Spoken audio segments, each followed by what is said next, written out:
कोई भी नहीं है मेरे अल्लाह के सिवा बस मदद करने वाला।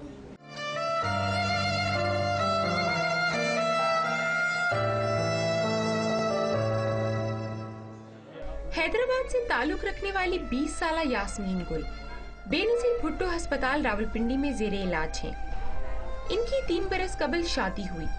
अभी तो इनकी आंखों ने किसी ख्वाब की ताबीर भी न देखी थी कि 6 माह कबल इन पर इंकिशाफ हुआ कि वो खून के खुलियों के सरतान में मुब्तला हैं। छोटा बेटा है मेरा, बहुत मुझे प्यार करता, मैं उससे बहुत प्यार करती हूँ। क्या करूँ, मजबूर हूँ, कुछ नहीं है मेरे साथ। दिन ब दिन मेरा हालत खराब होती जा रही है। यास्मीन का शौहर एक होटल में वेटर है और 8,000 की माहाना आमदनी में वो अपनी बीवी के इलाज के अखराजात बर्दाश्त करने से कासिर है। तो इनका इलाज हमारे से नहीं हो पा रहा। 2-2.5 लाख रुपए लग गए, खून भी कम से कम 150-200 बोतलें लग गई।